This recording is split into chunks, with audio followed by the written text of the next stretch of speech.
fails to qualify for the number of the services are no longer available. However, upgrading to another plan can occur without the service interruption, which is just what we said. Okay, next question, Rena. If the business owner has a small business plan, should we recommend the LPSC if they are concerned about travel defense and want the best business and personal coverage? No. What's that? Did you say no? No. If the business owner has a small business plan, should we recommend the LPSC if they are concerned about trial defense and want the business? What's the answer? No point in having the LPSC for personal coverage if the business owner has a small business plan.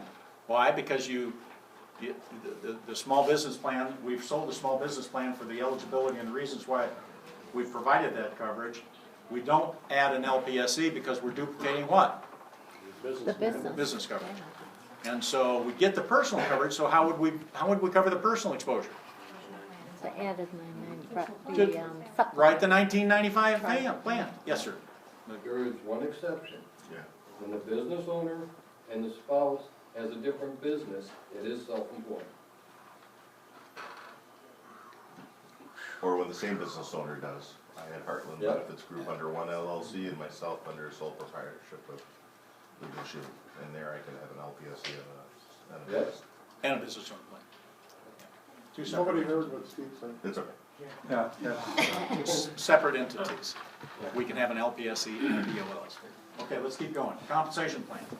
Now, I don't know how you feel, but I want everyone to know the impact of the value of our compensation plan now, especially. Number one, we got a 20% increase in commission if you sell the same products this year as you sold last year to the BOLSB, meaning to the business owner. Okay? You got a 20% increase. I submit to you, start thinking in terms of bundling.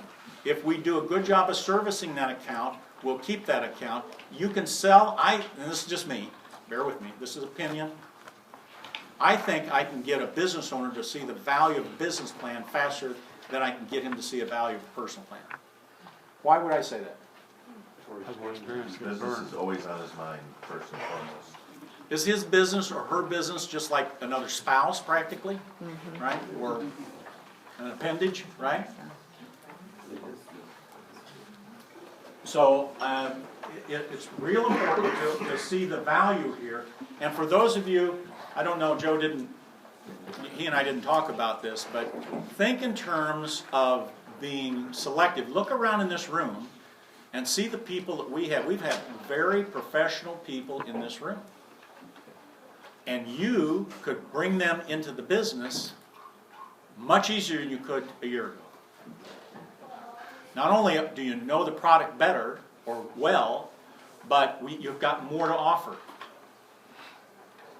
And you're going to have more to offer. We're going to have a lot more to offer. So gear yourself up with building your business, your posture in the business, your knowledge in the business as we're doing right now. Because, gee, I'm looking right over here. I bring somebody in the business, and he sells a small business plan, and I'm a director. My override's $228. You 3, 4, 5 of those going at the same time. Anybody here know April Gillespie? You ever heard that name? She's on Chris Hughes' team. What happened? Screensaver.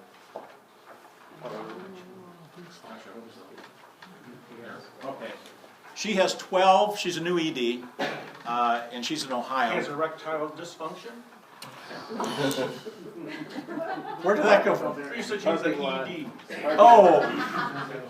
I thought I'd said We something. gotta be careful with, I'm serious, we gotta be careful with that, particularly around guests. Oh, true. I had a guy Exactly. turn red once and pull me out of the business briefing and says, well, why do you keep, disclosing these people's health conditions?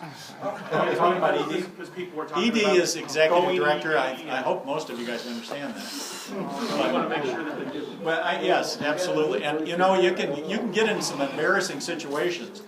I had a class like this going on in Milwaukee, and we took a break, and it was a husband and wife there, and they came up to me and said, "Do you realize what's on the bottom of your screen?" And I'm so busy interacting with you and talking about the subject, I said, "No, I don't." So we went back and I looked at the bottom of the screen, and there was something like, porn site. had somehow gotten into that, my laptop or browser or whatever however it got there, I have no idea. But I mean, you guys are sitting there looking at this, and I don't know it.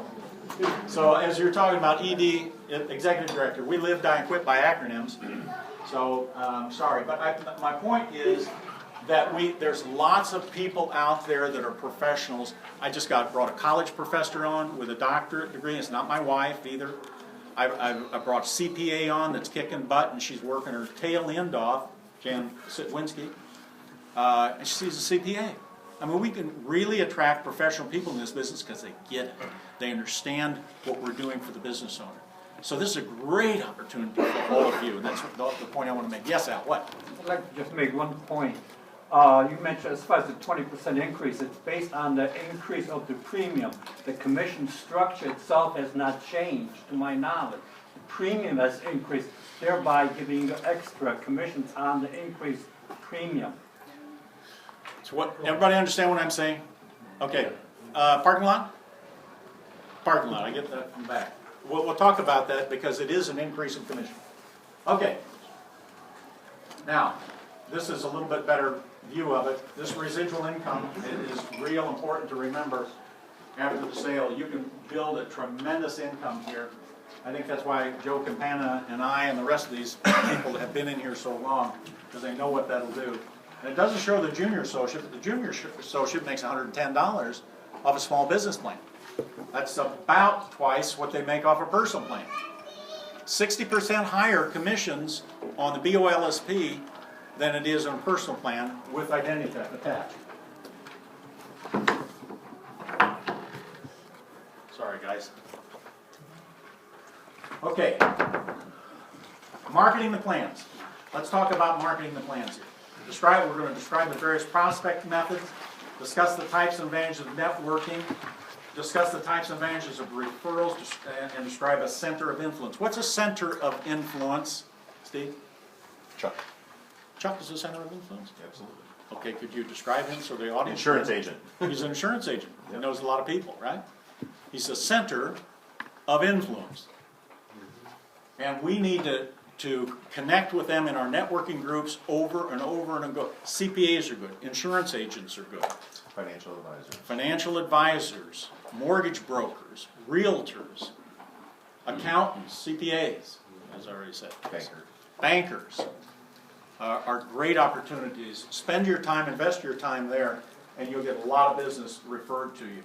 Okay, now this talks about what we should do with our warm market, follow your dollar, and list. Just real quickly, a warm market is if Chuck was my dentist, that's a warm market. If Chuck was my dry cleaner, that's a warm market. Chuck was my HVAC contractor. Chuck was my CPA. Chuck was my, help me. Come on, give me some more. Warm market. Minister. Minister, absolutely. Okay? Follow your dollar. Wherever you're spending money, it's funny, I hear this year after year after year after year, and I catch myself not doing anything about it, and then I do something about it and say, they were sitting there all the time. My dentist was a good example of that. 12 years as a dentist, she's now 2 years with a BOLSP. So follow your dollar. Where you're spending your money, they at least owe you the obligation of listening to you. They don't have to buy, but listening to you. If you're spending $150 a month at your dry cleaner, they need to listen to you for 15 minutes and hear your message. Would you agree? Is that fair, Steve? Absolutely. All right, and lists. What kind of lists are available? I submit that let's pick the low-hanging fruit, guys, gals. Let's don't waste time. Don't go to Reference USA and just blanket the world. You call dog groomers and dragons and dentists and whatever else starts with a D. Right?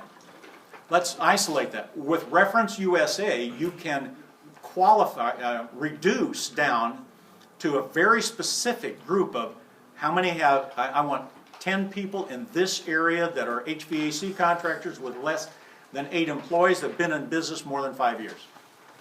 That's pretty cool. So spend some time with someone who knows that. because it's very helpful. You don't really have to cold call. You can warm calls up so doggone easily. How many people are a member of the Chamber of Commerce? For those of you who aren't, become one immediately, if not later or sooner. Because it's a tremendous tool. You can't walk in the first day and start writing business, but you start developing relationships and referrals out of that relationship, and it just goes on and on and on and on. It's a tremendous way to market the plans, okay? Tap in industry too. Yeah, say what you mean by that. Tap in industry, so if you've sold to a dentist, like Jim has, go around to the dentist in the area and feel free to do a name drop. I just enrolled Dr. Yank. And they found really value in this plan, and I thought you'd like to know about it as well. I think one of the tools that I have gotten a lot of mileage out of, that I want to share with you, my favorite word is extrapolate. So I'm extrapolating on what Steve said, is right after I go out and see them, now I do two, this is up to you, I do 2 interviews with my business account. I go find out the pain first, explain the plan as it pertains to the pain, and write the app. Those 3 things. Then I say, can I see it? It's Tuesday morning. Can I see you on Friday? I'll have a membership number for you. I want to come back and finish the process. Yep. That's good to hear. I need to talk to them about that too. Get your opinion on it. So what I do is I go back and I say, all right, Mr. Jones, or let's say Dr. Chu. I'm going to pick on Dr. Chu. You said you have problems with debt collection, so let's go address that right now. And she said, okay. And I said, what I want to do is I want to go to the GoSmallBiz.com website and navigate through that site, which is very, very good to do. You get a lot of good positive response from it. And I want to post the first question. Well, I don't have any questions. Make one up. We're going to post a question. And it's easy. They like it. Of course, it's new and you're having to navigate through. So I go to the Go Small Biz website. I navigate them through, show them forms, show them all of the things that are there, and then we post a question. Then I go on to let's call the law firm. Now, I don't know about you guys. I mean, we have some tough guys here, like Mr. Stefke's been around the horn for a while. And, you know, he's tough. It doesn't bother him to pick up the phone and call a law firm. But be surprised that you'll run into people like Mr. Schwartzer here, big and mean and tough as he is, he's emotional about calling a law firm. So here comes this little old fat Irish guy named Jim Hughes around to break that ice. So I pick up the phone and I call, and Joe helped me with this for Wisconsin. I pick up the phone and I call Evans, Lowenstein, Shimanowski, and Moscardini. And there'll be a test at the very end for whoever can say that the fastest. 5 times. Hire his receptionist.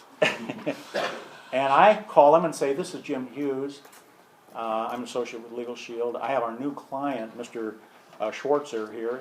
His membership number is 1234567. I'd like you to introduce our law firm to our new client.